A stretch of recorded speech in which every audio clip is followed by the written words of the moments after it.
that That's he was. torture. I don't know if you know this, Paul, but that's a technique to elicit confessions is you psychologically isolate them, torture them, give them bad food. And people will say anything after it drives you crazy. They'll say whatever you want. There's stories like that here in the States. People in prisons know these techniques. Very distressing. I mean, Yeah. this is Australia. We don't torture people. That certainly throws into doubt the reason why Martin Bryant confessed and was put in prison.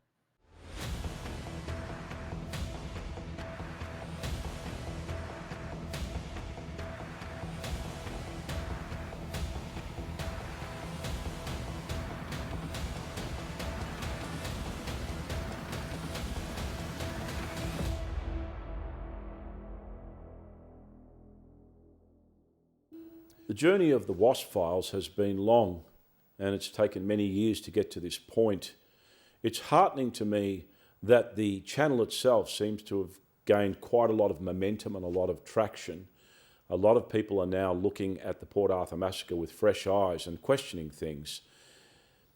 In addition to that, I've also been privileged to be invited to speak on various podcasts and also to have public speaking engagements where I can continue my work, which is basically educating people on what they don't know about the Port Arthur Massacre and what the media won't tell them.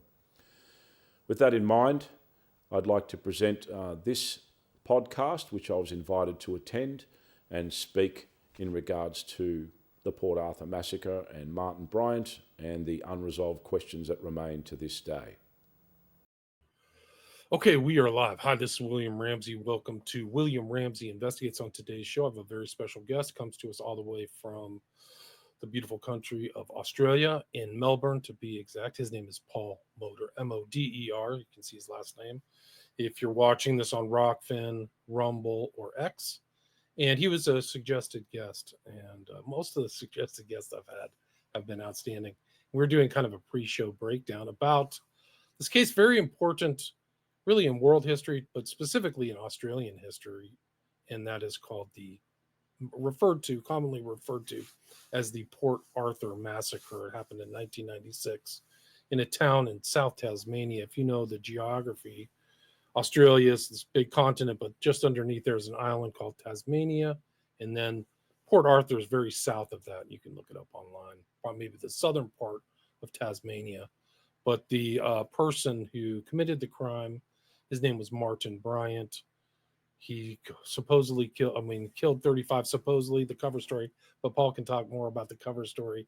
But there's more to this story, like many other things. Like we've had these mass shootings here in the States. Columbine comes to mind that really capture the public's interest. And usually there's more to the Columbine story for sure. I think there's more to the Port Arthur. We were talking about that in the pre-show. But Paul can talk more about that. So, Paul, welcome to the show. Thank you. Welcome. For people who haven't heard your name or your research, your YouTube channel is the Wasp Files. So I'll put a link to that. You have a bunch of videos there. Maybe you can talk about your background, how you got started looking into this, and then what you've discovered. Yeah, I'm a writer and a filmmaker and have been for many decades. And way back in 2016, I was shopping around for a feature film concept and was looking at one of the most blackest days in Australian history, which was the Port Arthur Massacre, where a young man had gone down to a sleepy little part of Australia, which was Tasmania. There's an old historical penal colony down there from the 1800s. And usually we have tens of thousands of tourists attend every year. And this person went in there with high-powered semi-automatic rifles and opened fire on the civilian population, killed 35 men, women, and children, and injured 28 others. And I decided that as black an incident as it was, that I thought that it led to some of the most enormous changes in gun ownership in Australia in our nation's history, and I thought it would be a great topic to make a feature film out of. So I started to research, and I didn't want to just read what I'd read online and publications and online sites and so on. I wanted to speak firsthand to the people that were directly involved, the police, the first responders, the survivors, the families, people who grew up with Martin Bryant, who was the convicted perpetrator, people who went to prison with him. And I dug deep, very deep, deeper than most. And very quickly I discovered that I couldn't write this script. There were so many holes in the mainstream narrative, and I don't mean a few, I mean a lot, that I was a bit astounded. And I went down a very deep rabbit hole of trying to find out the truth behind the Port Arthur Massacre, and the mainstream narrative didn't seem to marry up with that. What is the mainstream narrative? It's a lone guy who's not very bright, had a lot of money, decided to do it for fame and fortune or whatever, and he had a gripe supposedly with some landowner or something, and so those were that's the surface story, that's his motive or something, right? Yeah, the convicted perpetrator, Martin Bryant, is quite an enigma. It's generally regarded that he had an IQ of 66, which makes him an 11-year-old child. He certainly was a disturbed individual, and he grew up very sort of dysfunctional, socially isolated. He tried very hard. He grew up in a normal family, and he had, I won't say that he had violent tendencies, but he certainly had antisocial tendencies. He's generally painted as being someone that was sort of sadistic and cruel and violent, but the research that I've done has indicated that wasn't necessarily the case. There was a very compassionate and gentle side to him. He was very much like a child. And in fact, in 1993, after he inherited a lot of money, he was placed on a guardianship order by the Hobart Supreme Court, rendered mentally incapable of managing his affairs. But he did come into a lot of money, and that was because he'd befriended an eccentric heiress to the Tattersall's lottery fortune by the name of Helen Harvey, and they became friends. And they shared a love of animals together. Martin loved animals, and so did Helen. And they had a plethora of dogs and cats and birds. And she died under very interesting circumstances, and left him a large amount of money, something in the region of over $500,000, and property as well, such as a house in Newtown and a farm as well. So Martin came into a lot of money. And Martin had girlfriends as well, so he wasn't totally lonely, isolated. You know, the lone gunman, you know, sitting in his shack alone, which has been perpetrated by the media. You know, he tried hard, but he had difficulty communicating, and he was certainly ostracized by his local community. So he kind of had an interesting background. He was very young when this incident happened, right? He was 29 years old. He was 29. Okay, I got it wrong. And So he was a good-looking man. He had long blonde, sort of like surfy look, had long blonde hair, and was generally regarded to be a good-looking fellow. But he used to flaunt his wealth around Tasmania, and Tasmania is more of a rural sort of no-nonsense community. So people sort of ridiculed him a little bit. His antics were at times inappropriate and you know, quite brash and bold. So, you know, people sort of looked down upon him quite a bit. And the story is that he had, you know, developed a grudge against, you know, some of the community members, and that's what caused him to commit this massacre. But the story goes much deeper than that. But he didn't live in Port Arthur, is that right? He lived somewhere else, or did he live in Port Arthur? No, he lived in Newtown, which was you know, a small town, you know, not too far. Tasmania is a very small place, so you can drive, you know, pretty much in a number of hours to get to any part of the island. It's a small island, and the Port Arthur historic site is just its own government-run tourist site, so everyone knows about it and would have gone down there at various times in their lives. But he lived in a smaller town called Newtown. Gotcha. So he somehow traveled the 20 miles or whatever to Port Arthur to commit the crime. And how did he get all these guns? Like, he's had the kind of a small arsenal, didn't he? Well, supposedly, I've dug very deeply into the origins of the firearms. A little bit of background in that at the time, Tasmania and Queensland, which are two states in Australia, they were known to have the most loose gun laws in the country. And the Prime Minister at the time, John Howard, prior to Port Arthur and prior to becoming Prime Minister, had drafted up what he wanted to be national gun legislation, and he was trying to get all of the states to fall in line, but they were balking at that. And one of the New South Wales premiers, Barry Unsworth, was famous for storming out of the meeting and quoting that there'll never be uniform gun laws in Australia until we have a massacre in Tasmania. Wow. And lo and Wow. behold, a short time after we did. Wow. We also have a very advocate for anti-gun control by the name of Roland Brown. He also was stated in the papers as saying there will be a massacre in Tasmania. So you were required to have a license in Tasmania, despite what people think, but you could purchase high-powered semi-automatic rifles. There wasn't a proliferation of that kind of firearm, but they were, of course, available. And now, after John Howard's sweeping legislation, they've all been banned, heavily restricted in this country. Right. So it was an issue. There's always been this kind of gun control thing, and then this just by happenstance, there's a mass murder in 1996 in the place with the most loose, regulations. It's kind of Tasmania is maybe more of a frontier island than maybe some other parts of Australia, right? Like it kind of has that reputation. Is that correct? It's a little bit like a law unto its own, and it's an interesting place, Tasmania, very insular, and they like to keep to themselves and consider themselves a bit separate from the mainland. I think an important aspect to note with the Port Arthur Massacre was this was way back in 1996, and at the time, this was the biggest mass shooting in the world by a lone gunman at the time, or one of.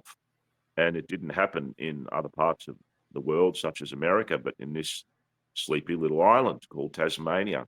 It was a major, major event. One of the outrageous aspects of that was that with such a crime of this magnitude, we didn't have an open trial.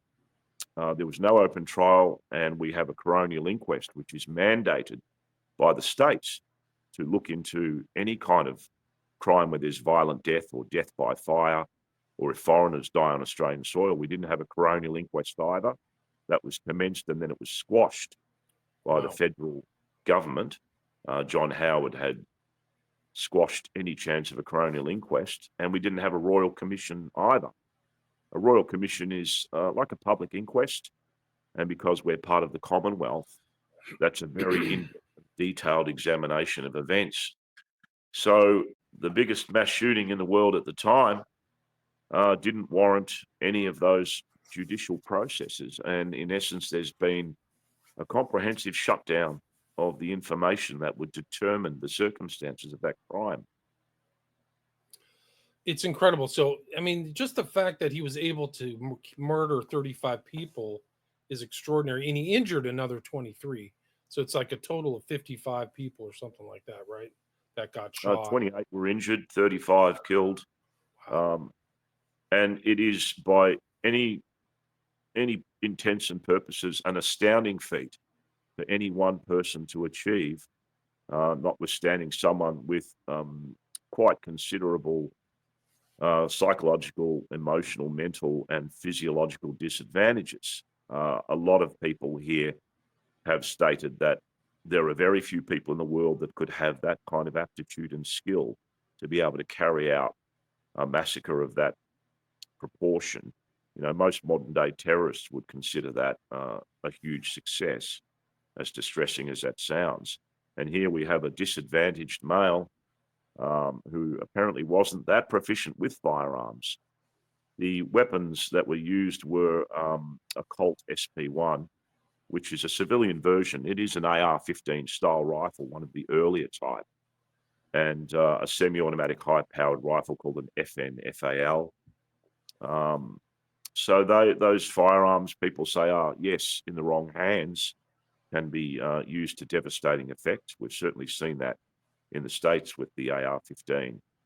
But this was a person that there are a lot of questions about whether or not he could have carried out that.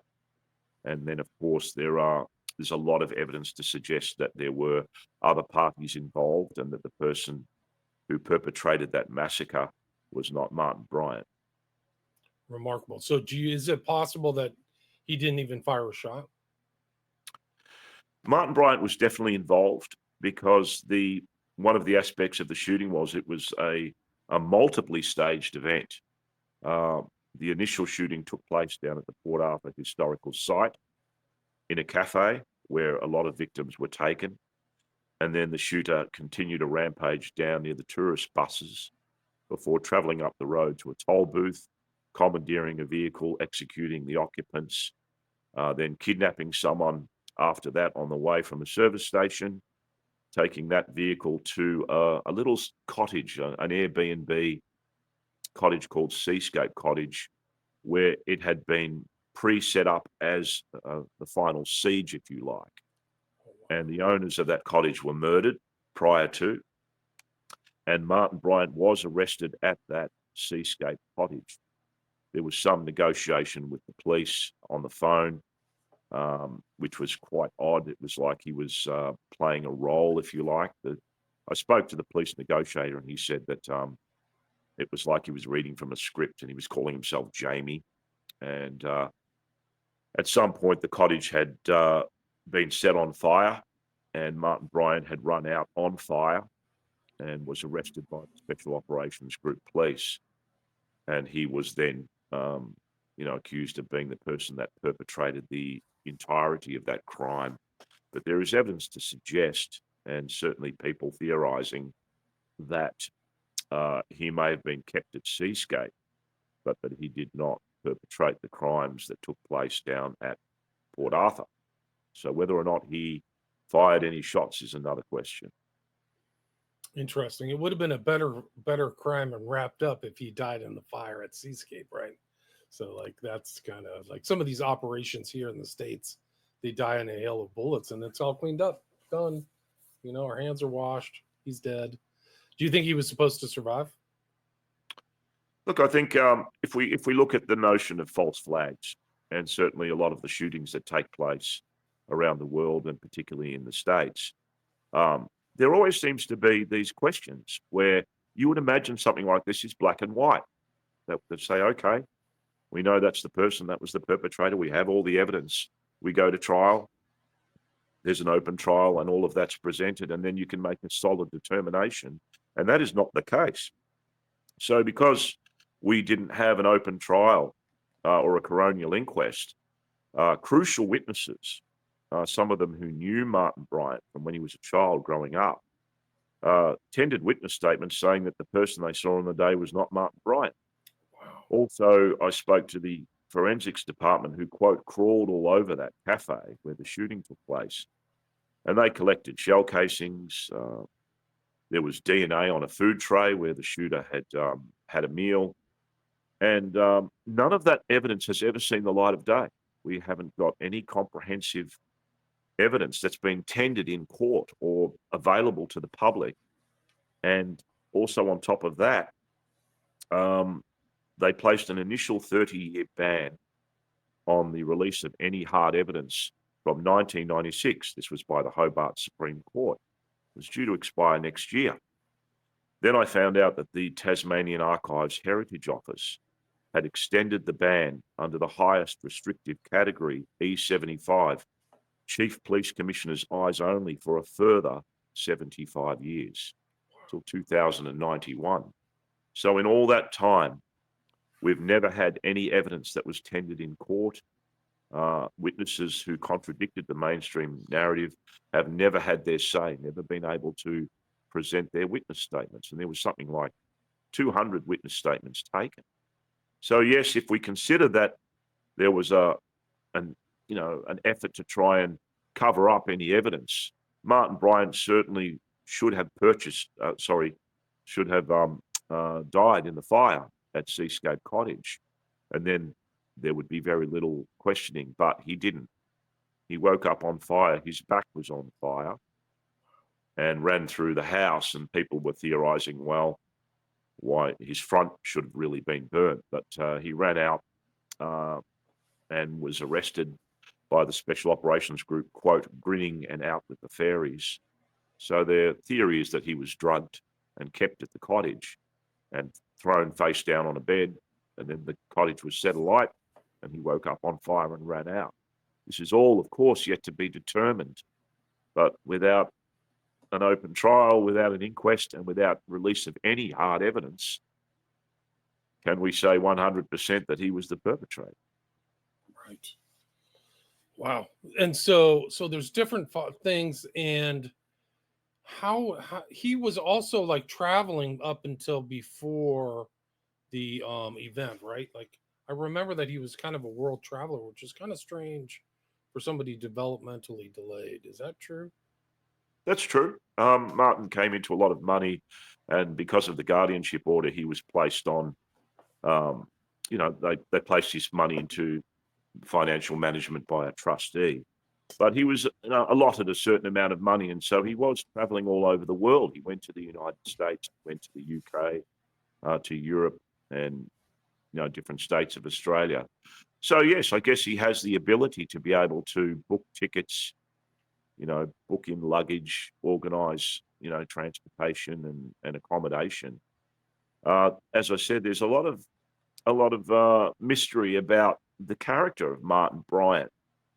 For someone who is, pretty much propped up as the poster boy for unintelligent, sadistic evil, there were indications that there was almost like two sides to Martin Bryant, and that there may also have been a side that was not so much intelligent, but at least able to function. I mean, one thing that's very important for me to say is that, I don't consider myself a conspiracy theorist. A lot of what I'm trying to do is to just ask questions, because in the absence of information, I was always taught that you ask questions. You don't just blindly accept what the media tells you, and certainly what the government doesn't tell you. So in many ways, I found myself on this journey, and it's a grim journey. It's a thorn in my side. I'm not here for, to be some kind of social influencer or gain popularity. I certainly don't profit from the Wasp Files. It actually costs me money. But I have questions, as many Australians do, that we can't get answers to. And you are very quickly discredited and shut down once you start to ask those questions. And of course, the repugnant term conspiracy theorist and tinfoil hat wearer is bandied about. But it is certainly an event that is not black and white and hasn't been explored properly. So people to this day are calling for answers. Some of these are the victims. I've got good friends who are survivors from Port Arthur. One of them took a bullet in the throat on the day and remarkably survived. And he told me 100% the shooter was not Martin Bryant. And he tendered a witness statement to that effect. So these people never had their say. And I want to give people their say. I want people to have the right to be able to question events.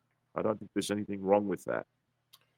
He's very distinctive looking. He has like the bright blonde hair, whatever. So it's kind of strange that you would say that's him. This is the guy, unless he was wearing some kind of camouflage or something like that.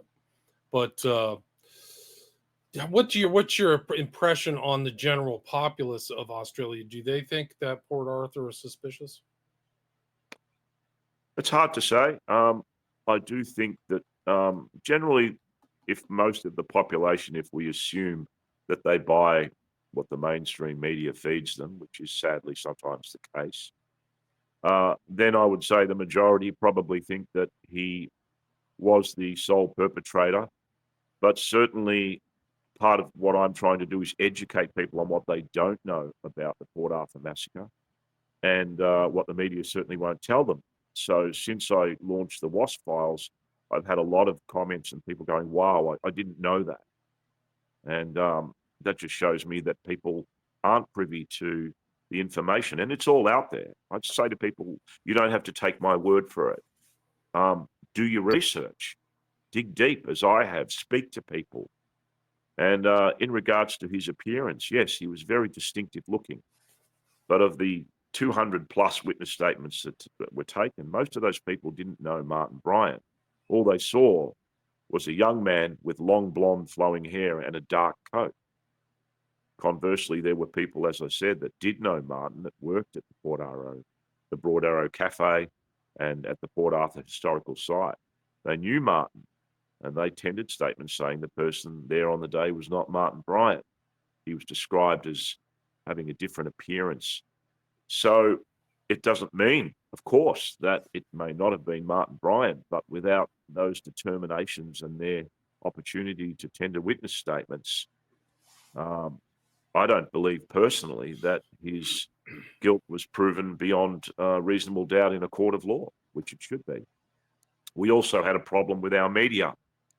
Most people said, yes, it was Martin Bryant, but a little known fact was that someone had broken into Martin Bryant's house the day after the massacre while the police were distracted by the media out the front and stole a photograph. And that ended up on the front page of every main newspaper in Australia and went around the world saying with titles like, "This is the man," and "The face of a killer." Now that's illegal. He hadn't even been charged. This is the day after. So any chance of an unbiased, unprejudiced trial was lost. And they were sort of slapped across the wrist for that. But that is a very serious transgression. We also have very clear examples where the media had taken Martin Bryant's photo and deliberately doctored it to raise his eyebrows and manipulate his eyes to make him look wild and crazed. And I've done an episode on that. And that's so obvious that they were just demonizing this person rather than taking an unbiased and investigative approach as to who this person was and the circumstances of his guilt. The only thing that put Martin Bryant in jail for the rest of his life was a guilty plea and a supposed confession. Martin Bryant's defense lawyer, John Avery, was anything but a defense lawyer. He did not go for an insanity plea. He did not bring to the pre-trial hearing any of the transgressions by the media or the fact that when Martin was interviewed by the police, he had no legal counsel or guardian present. Technically, that would have made that whole interview illegal. And there is some very spurious question about the nature of his supposed confession. And I have credible evidence that he was held in prison for 5 months, pretty much in solitary confinement. Wow, and that's torture. That's torture. Yeah. And I don't mean mistreatment. I mean a premeditated, directed, and sustained form of torture to extract a confession from him. Risdon is a very dark and black hole of a prison. It came under its own baronial inquest in 2009. But I'm following that up with Amnesty International, and we'll be looking at human rights lawyers as well, because that's a tech. I don't know if you know this, Paul, but that's a technique to elicit confessions: is you psychologically isolate them, torture them, give them bad food, and people will say anything after it drives you crazy. They'll say whatever you want. Sure, that's what they do before. There's stories like that here in the States. People in prisons know these techniques and stuff like that. The public doesn't, but wow. It's very distressing.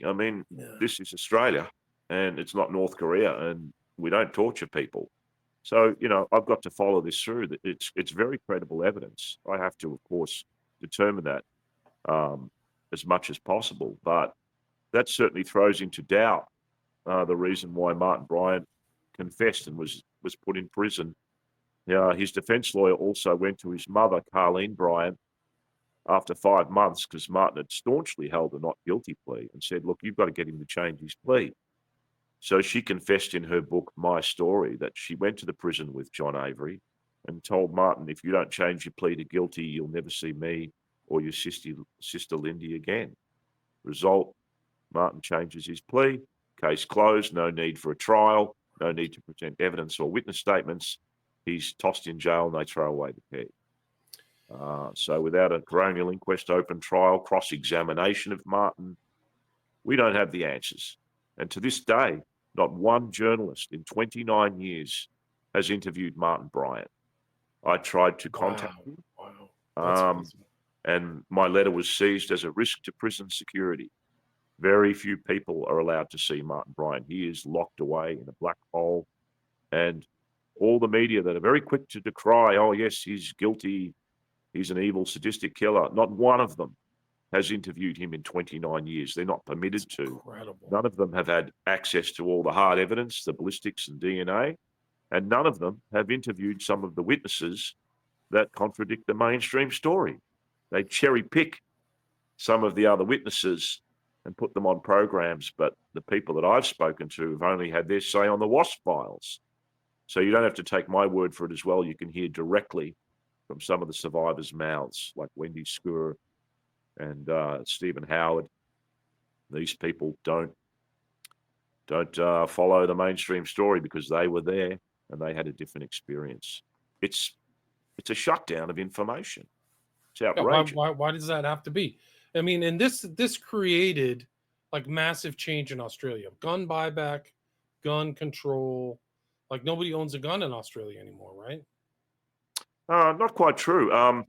Yeah, just to dispel some of those reasons. Prior to 1996, when the massacre occurred, homicide rates were on the decline anyway. Australia does not have a gun problem. We have now more guns in Australia than we did before Port Arthur. So yes, John Howard brought in sweeping changes and removed high-powered semi-automatic rifles and pump-action shotguns and even semi-automatic 22 rifles, rabbit rifles. But we now have an estimated 4 million registered firearms in Australia.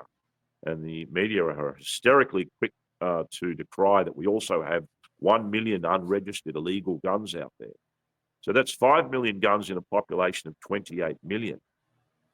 That's a lot of guns. And the salient question has to be asked, why aren't we being shot in droves? In 2023, the homicide rate in Australia was 247. Of those, 27 were gun-related, and of those, the majority were criminals using guns against criminals. So that's nothing. That's nothing. That's an average count. day in Chicago here. I mean, I mean, I did look at. Obviously, I've looked at a lot of the, even there's very people are quick to demonize the United States for their gun policies, but we know that something like 80% of gun homicides in America are caused by gang violence, and that if you remove that aspect, and then you've got, things like suicides as well. It's given the population of America, you'd also have to question whether that's an issue. Yes, the school shootings, of course, are very highly emotive and, horrendous acts that people, are justified in crying for some form of ban on semi-automatic rifles. But once again, I think it's very easy to demonize firearms, but no one's looking at the sociological aspects. Why some young 18-year-old will pick up a firearm. We've had a lot of trans killers at the moment, mass killers in America. There seems to be a rising percentage of those who will pick up firearms and turn them against their schoolmates or their peers.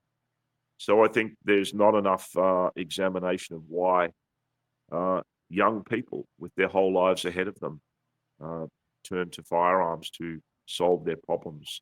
Australia doesn't seem to have that aspect. It's all about the great outdoors here. Aussies love their guns.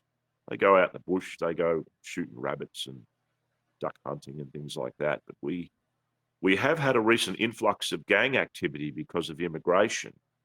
And we've recently, our state has banned machetes because these gangs are running around with knives and machetes and brawling in public environments like malls and so on. So we now have a situation where we have weapons being used by gangs openly on the streets. Never used to have that before. But generally, Australians don't resort to firearms to solve their problems. And my personal belief is neither does America. Did you ever get the sense that Martin Bryant was handled, that he had somebody who was directing him or surrounding him or may have been a negative influence upon him? There is certainly credible evidence that Martin Bryant, for want of a better term, was groomed. Some of the witnesses I've spoken to said that he was sort of taken under the wing by rogue elements of the Tasmanian police.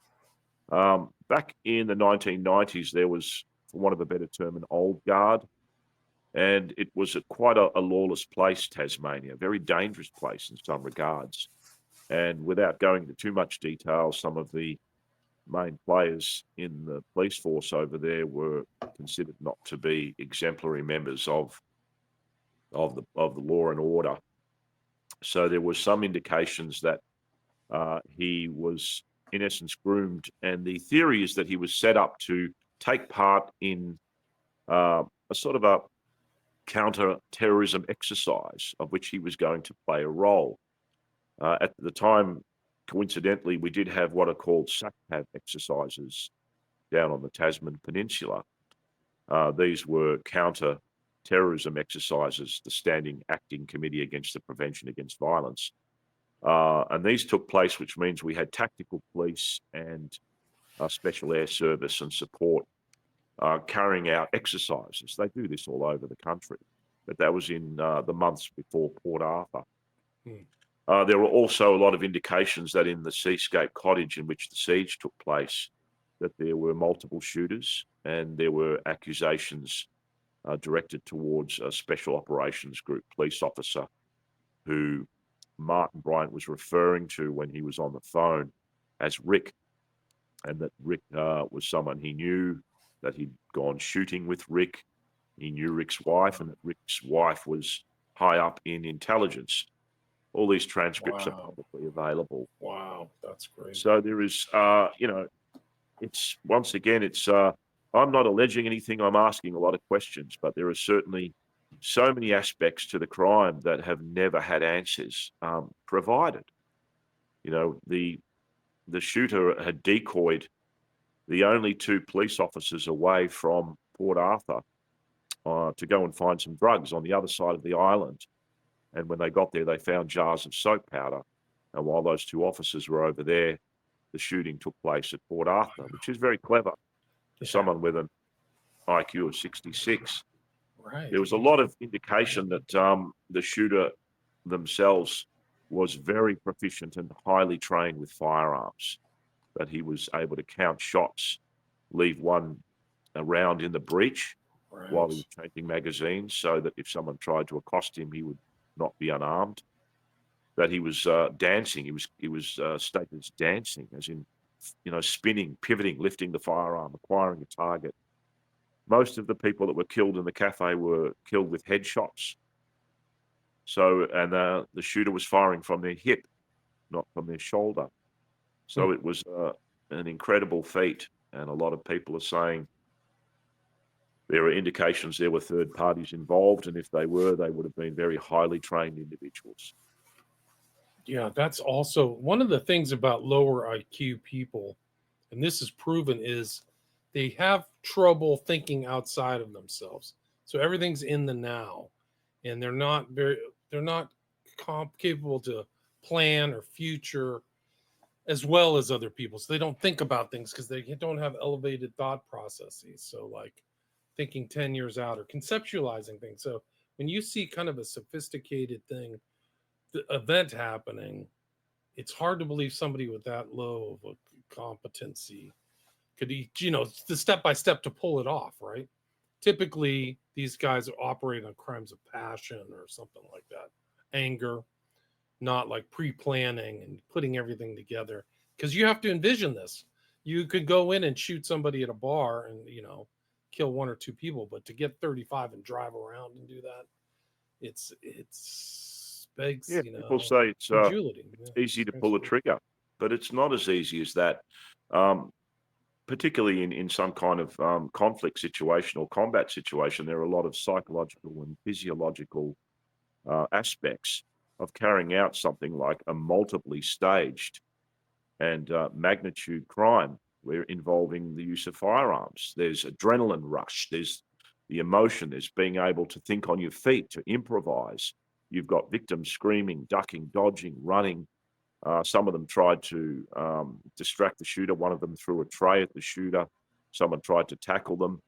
And then they have to improvise and go from scene to scene, commandeering vehicles, avoiding apprehension. It's an enormous feat. And also people that have disadvantages also have problems with eye-hand coordination, which Martin was certainly regarded as having. He was known to be very clumsy. He was a left-handed shooter for a start.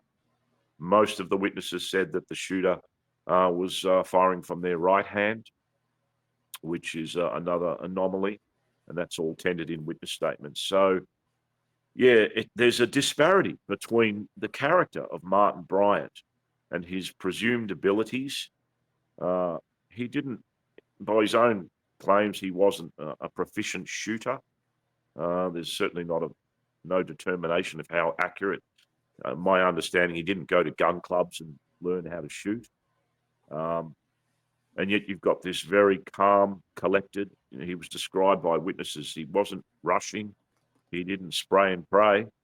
He was very calm, collected, methodical, cold, and just executed men, women, and children. And at one point, one of the most poignant aspects of the tragedy was he executed a young mother, and she had a 6 and a 3-year-old daughter, and he killed them as well and chased the 6-year-old around the tree and shot her as well. Now that takes a particular mindset. That's a cold, calculating psychopath. I have all the reports, all the psych reports on Martin Bryant, and they're very nebulous. Some say he may have had Asperger's, and some say he had schizophrenia, some say he didn't. They don't really, none of them have determined he was a psychopath, or that he had split personality, dual personality disorder. So you can read them. They're all available online. And certainly all the experts will proclaim, oh, yes, he was this, he was sadistic, and he had a plan, and he did this. But I still think, I take that with a grain of salt.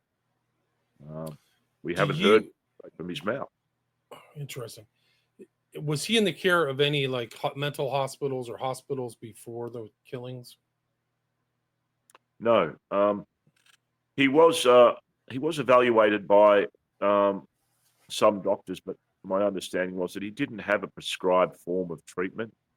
I guess mental illness was not dealt with in a sophisticated manner as it is today, but even then it's not up to par.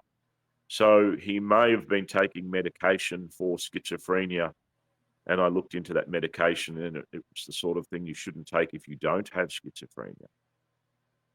So he wasn't, in essence, treated. And one of my concerns is when we look at our human monsters, we sometimes forget that this was some mother's little boy or little girl, and that Martin tried hard.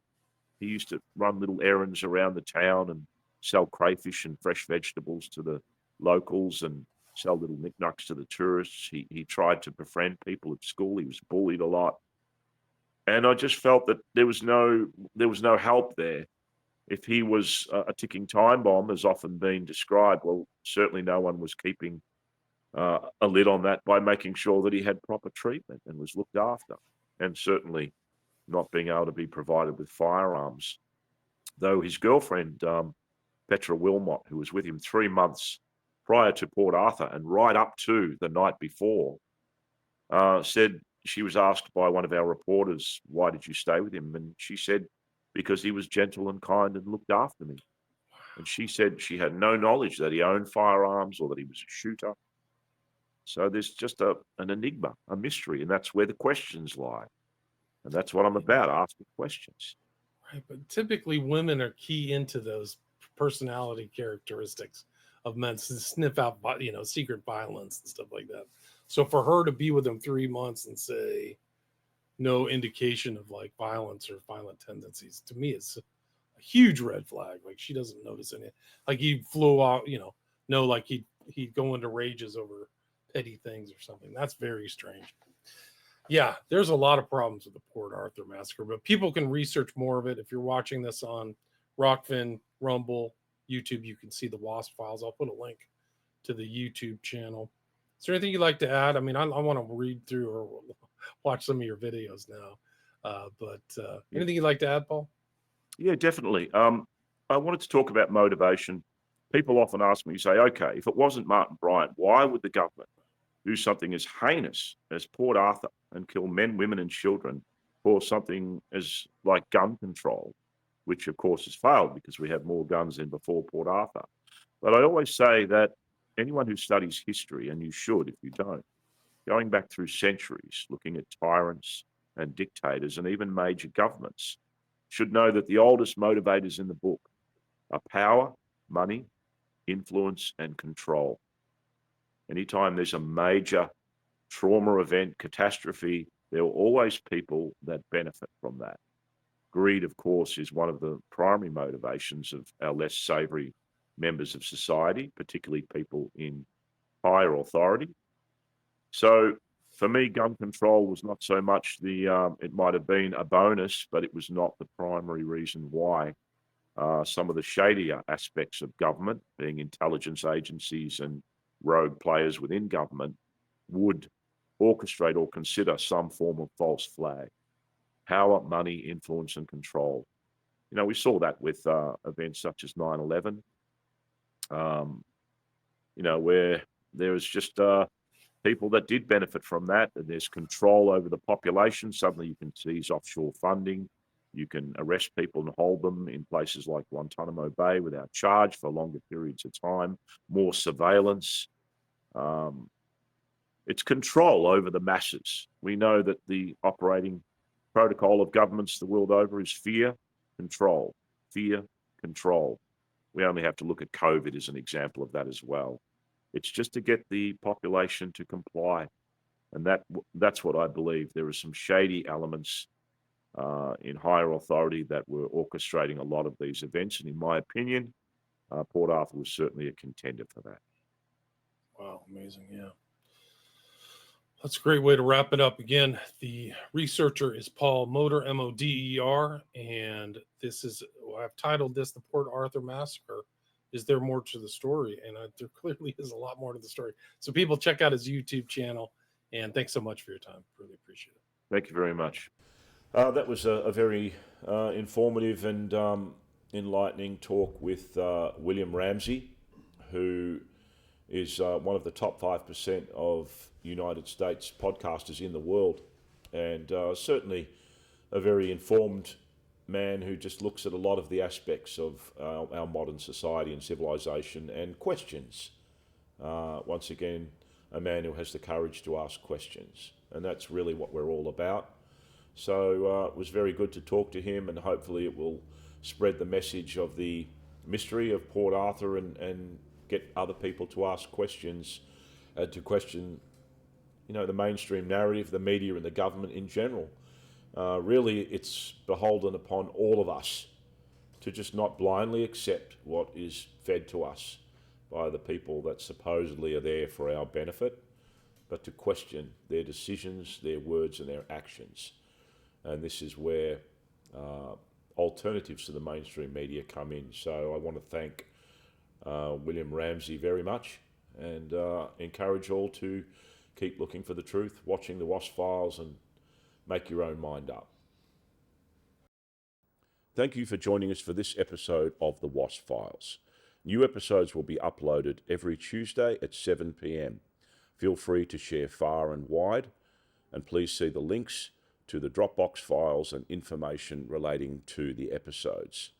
Also, without any obligation, please see the Buy Me a Coffee campaign, which helps keep the channel running and also provides profits to my friends who are survivors from Port Arthur who have supported me on this journey. Thank you.